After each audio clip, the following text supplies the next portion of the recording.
ሰላም ተኸታተልቲ ትግርኛ ዴይሊ ንሎም ማዓንቲ ኸኣ ዕለታዊ ዜና ሒዝናልኩም መፂና ኣለና መጀመርታ ብቐንዲ ነጥብታቱ ክንጅምር ኣብ ክልል ደቡብ ኢትዮጵያ ከቢድ መጥቃዕቲ የጋጥም ኢትዮጵያ ሓድሽ ንመበል ሳልሳይ ግዚኡ ምንቅጥቃጥ ምድሪ ኣጋጢሙ ብተወሳኺ ክልል ትግራይ ምስሕሓብ ብባንዴራ ምስ ፌደራል ከምኡውን ሕቡራት ኢሮጳ ምስ ጓግ ስደተኛታት ከም ዝውስኽ ኣፍሊጡ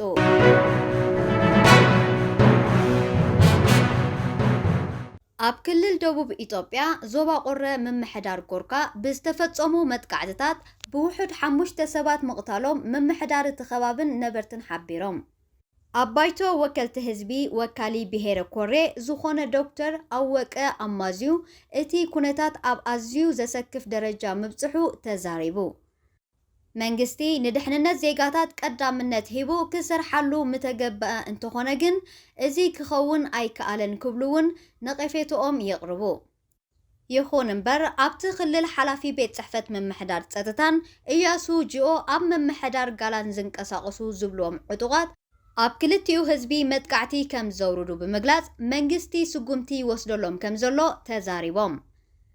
ክፍሊ ሰላምን ድሕንነትን እቲ ዞባ ብዛዕባ እቲ መቕተልቲ ብምርግጋጽ ፈጾምቱ ሰራዊት ሓርነት ኦሮሚዮም ክብል ይወቅስ ይኹን እምበር ምስቲ መጥቃዕቲ ተተሓሒዙ ሽሙ ናይ ምጽዋዕ ሰራዊት ሓርነት ኦሮሞ ወሃቢ ቃል ኦዳ ተርቢ ቅድሚ ሎሚ ኣብ ተመሳሳሊ ክሲ ዕጡቓቶም ንሰላማውያን ሰባት ዕላማ ከም ዘይገበሩ ገሊጹ ነይሩ እዩ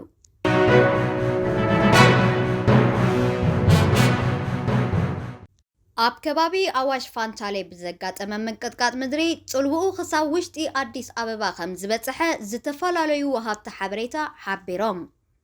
እቲ ኣብ ትማሊ ከባቢ ሰዓት 12 ዝተኸሰተ ምንቅጥቃጥ ምድሪ ጽልውኡ ኣብታ ርእሰ ከተማ ኢትዮጵያ ዝኾነት ኣዲስ ኣበባ ከም ዝበጽሐ ዝተሓበረ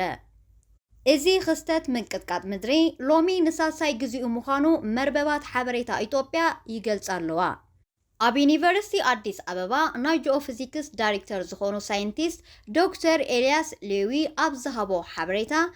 እዚ ካብ ሰዓት 12 ን10 ሰከንድ ኣብ ኣዋሽ ፋንታሌ ዝተኸሰተ ምንቅጥቃጥ ምድሪ ብሬክተር ክዕቀን ከሎ 4.6 ምዃኑ ገሊጹ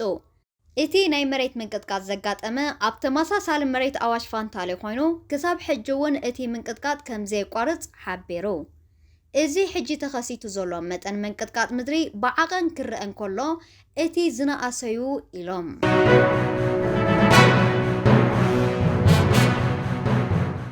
ኣብ ክልል ትግራይ ባንዴራ ኢትዮጵያ ካብ ዘይስቀል ልዕሊ 4 ዓመት ከም ዝገበረ ይንገር መንግስቲ እቲ ክልል እቲ ኩናት ዘስዓቦ ስነ-ኣእምራዊ ጸቕጢ ብምጥቃስ ባንዴራ ዘይምህላው ኣብ ዝበዝሐ ቦታታት ክለዓል ምኽንያት ዘይክኸውን ይኽእል እዩ ኢሉ ኣብያተ ቤት ጽሕፈት መንግስቲ ኣብያተ ቤት ትምህርቲ ኣብያተ ፍርዲ ባንክታትን ሆቴላትን ክልል ትግራይ ባንዴራ ካብ ዘይገብራ ነዊሕ እዋን ኣውፂሩሎ ተባሂሉ ኣብ ሰሜናዊ ኢትዮጵያ ኣብ ወርሒ ጥቅምቲ ንኽልተ ዓመታት ዝቐጸለ ኩናት ካብ ዝጅመር ጀሚሩ ባንዴራ ፌደራል ኣብ መብዛሕትኡ መንግስታዊ ትካላትን ቤት ጽሕፈትን ሰበስልጣንን እቲ ዞባ ኣይተሰቐለትን ብመሰረት ምርመራ ዋዜማ ኣብ ዝተፈላለዩ ቦታ እቲ ክልል ኣብዚ ሕጂ እዋን ባንዴራ ኢትዮጵያ ኣብ ከም መዕርፎ ነፈርቲ ባንኪ ንግዲ ኢትዮጵያ ኢትዮ ቴሌኮም ዝኣመሰሉ ትካላት ፌደራል ከምኡውን ኣብ ውሑዳት ክልላዊ ቤት ጽሕፈትን ቤት ትምህርትን ፌደራላዊ ኣገልግሎት ጥራይ ተሰቒላ ከም ዘላ ዝግለጽ ዘሎ ጸብጻባት ከም ዝገለጽዎ ብዙሓት ድሕሪ ስምምዕ ሰላም ፕሪቶርያ ምምሃር ዝጀመራ ቤት ትምህርቲ ባንዴራ እታ ክልል ጥራይ ክስቀላ ከም ዝግብአን ከምኡውን ሃገራዊ መዝሙር ኢትዮጵያ ዘይዝመረለን ቤት ትምህርቲ ብዙሓት ምዃነን ተፈሊጡ ኣብ ቤት ጽሕፈት ኮሚሽን ጊዜያዊ ምምሕዳር ክልል ትግራይ ክኢላ ኮሚሽን ሰሎሞን እዚ ብሰንኪ እቲ ኣብ ልዕሊ ሕብረተሰብ ዝተፈጥሮ ኩናት ዘስዓቦ ስነ-ኣእምራዊ ጸቕጢ ከም ዝኾነ ብምግላጽ ባንዴራ ዘይምህላው ድማ ምንጪ እቲ ጸገም ክኸውን ከም ዝኽእል ጠቒሱ ባንዴራ ኢትዮጵያ ክሳብ ሕጂ ኣብ ገለ ቤት ትምህርትን ቤት ጽሕፈትን ጥራይ ከም ትስቀል ዘላ ዝገልጽ ዘሎ ከም ቀደሙ ግን ምስ ኩሉ መዳያት ትስቀል ከም ዘየላ ጠቒሱ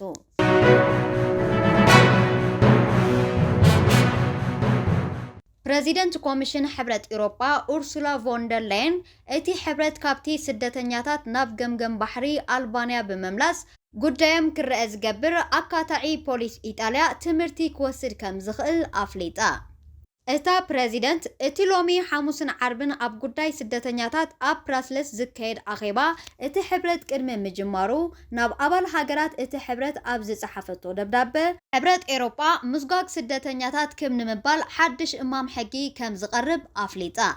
ሓላፊት ኮሚሽን ሕብረት ኤውሮጳ ኮይና ን5 ዓመታት ዝቕጽል ካልኣይ እብረ ዘመን ስልጣና ዝጀመረት ቮንደር ሌየን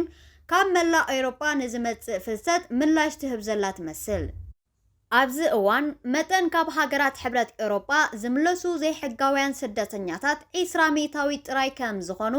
ኣብ ደብዳቤኣ ዝገለጸት እታ ፕሬዚደንት ካብ ኣባላት ሃገር እቲ ሕብረት ዝኾነት ሃገር ንኽወፁ ዝተኣዘዙ ስደተኛታት ከምኡ ከም ዘይገብሩ ሓቢራ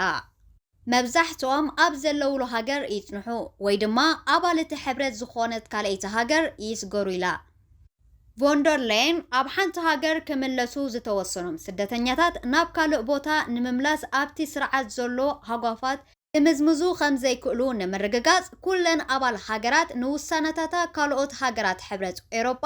ኣፍልጦ ክህባ ከም ዝግባእ ኣብቲ ዝጸሓፈቶ ደብዳቤ ኣነጺራ።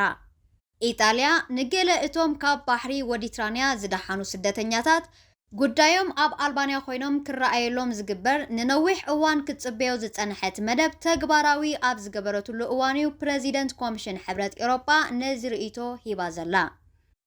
ኣብ መጀመርታ ዝሰሙን ባንግላዴሽን ግብፅን ዝመበቆሎም 16 ደቂ ተባዕትዮ ስደተኛታት ካብታ ማእከል ስደተኛታት ዝኾነት ላምፔዱዛ ነዚ ዕላማ ተባሂለን ናብ ዝስራሓ ኣብ ገምገም ኣልባንያ ዝርከባ ክልተ ማእከላት ክጉዕዙ ዝተገበረ ኮይኑ ሕቶ ዕቕቦኦም ድማ ኣብኡ ኮይኖም ክከታተልዩ እቲ ሓሳብ እዘን ኣስታት 650 ሚልዮን ዩሮ ዝወድኣ ብመንግስቲ ኢጣልያን ክፍሊት ዝተሓገዛ ብሕጊ እቲ ሃገር ዝተሰራሓን ኣብ ገምጋም ኣልባንያ ዝተሃነጻ ክልተ ማእከላት ኣብ ዝሓለፈ ቀውዒ ክኽፈታ መደብ እኳ እንተነበረ ብነዊሕ ምድንጓያት ግን ኣብ ብድሆየን ጸኒሐን። ኢጣልያ ንሕቶ ዕቕባ እዞም ስደተኛታት ክሳብ ትምርምር ድማ እዞም ስደተኛታት ክነብሩለን እዮም። ነፍሰ ጾር ኣዴታት ህፃናትን ከቢድ ጸገማት ዘለዎም ሰባትን ኣብዚ መደብ እትዋት ኣይኮኑን። ንየማናይ ክንፊ ቀዳመይቲ ሚኒስትር ጆርጂያ ሜሎኒ ዝቃወሙ ፖለቲከኛታትን ካልኦት ዘይመንግስታውያን ትካላትን ግን ውጥን ኣልባንያ ጨካን ዘይረብሕ ተወሳኺ ጉድኣትን ግህሰ ሰብኣዊ መሰላትን ዘስዕቢ ብምባል ነዚ ኢጣልያ ምስ ኣልባንያ ዘኽተመቶ ስምምዕ ነቒፎምዎ። እንተኾነ ቀዳመይቲ ሚኒስትር ኢጣልያ ጆርጂያ ሜሎኒ ብሰሉስ ንባይቶ እቲ ሃገር ኣብ ዝሃበታ መብርሂ እዚ መደብ መንፈስ ኣውሮጳውያን ዘንጸባርቕ ሓድሽ ተባዕን ተራእዩ ዘይፈልጥ መንገዲ እዩ ብምባል ሞጊታ